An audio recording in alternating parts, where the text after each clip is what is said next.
सीतारामचंद्राभ्याम नमः। श्रीमद् वाल्मीकि रामायण अयोध्या कांड 70वां सर्ग। दूतों का भरत को उनके नाना और मामा के लिए उपहार की वस्तुएं अर्पित करना और वशिष्ठ जी का संदेश सुनाना। भरत का पिता आदि की कुशल पूछना और नाना से आज्ञा तथा उपहार की वस्तुएं पाकर शत्रुघ्न के साथ अयोध्या की ओर प्रस्थान करना। इस प्रकार भरत जब अपने मित्रों को स्वप्न का वृतांत बता रहे थे, उसी समय थके हुए वाहनों वाले वे दूत उस रमणीय राजगृहपुर में प्रविष्ट हुए, जिसकी खाई का लांघने का कष्ट शत्रुओं के लिए असहाय था।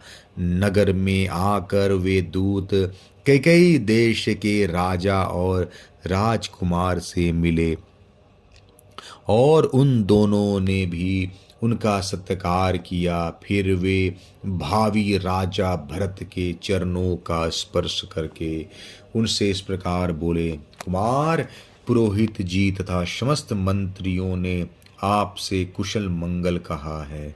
अब आप यहाँ से शीघ्र चलिए। अयोध्या में आपसे अत्यंत आवश्यक कार्य है। विशाल नेत्रों वाले राजकुमार, ये बहुमूल्य वस्त्र और आभूषण आप स्वयं भी ग्रहण कीजिए और अपने मामा को भी दीजिए।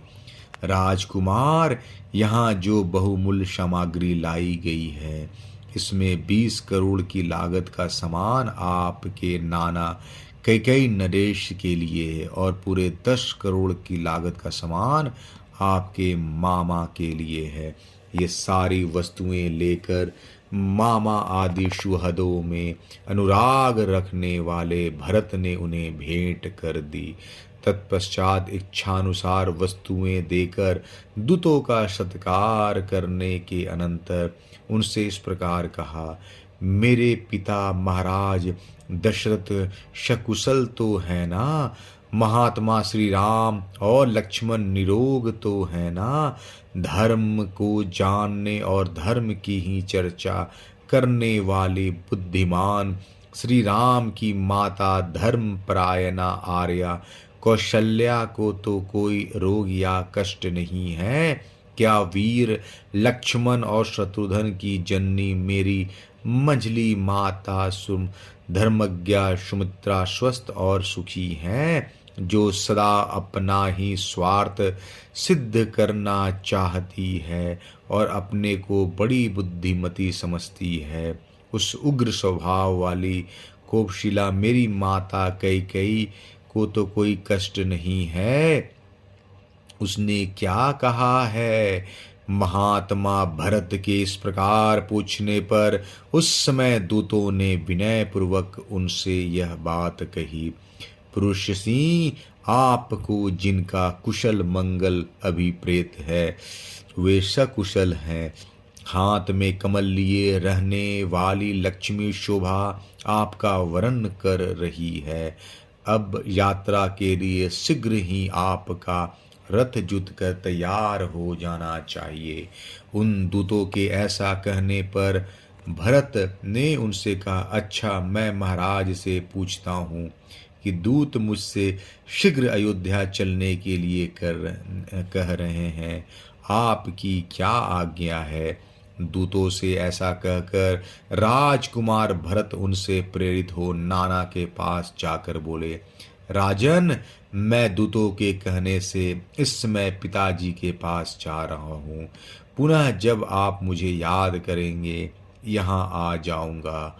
भरत के ऐसा कहने पर नाना कैकेयी नरेश ने उस समय उन रघुकुल भूषण भरत का मस्तक सूंघकर यह शुभ वचन कहा, तात जाओ, मैं तुम्हें आज्ञा देता हूँ।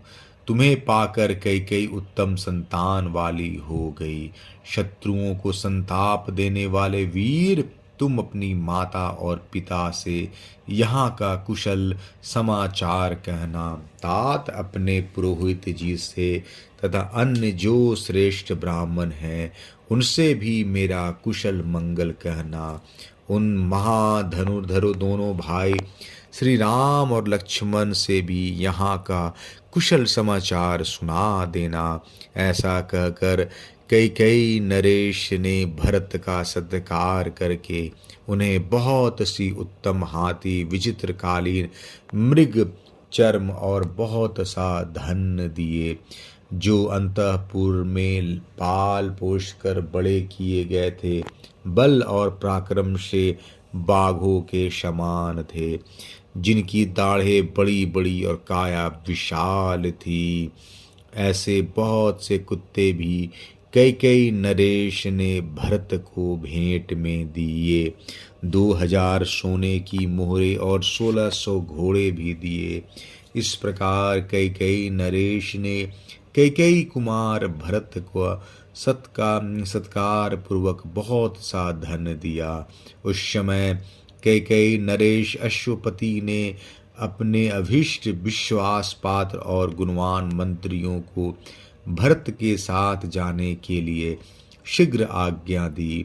भरत के मामा ने उन्हें उपहार में दिए जाने वाले फल के रूप में इरावन पर्वत और इंद्रशील नाम के स्थान के आसपास उत्पन्न होने वाले बहुत से सुंदर सुंदर हाथी और तेज चलने वाले सुसज्जित खच्चर दिए। उस समय जाने की जल्दी के कारण कैकेयी पुत्र भरत ने कैकेयी राज के दिए हुए उस धन का अभिनंदन नहीं किया।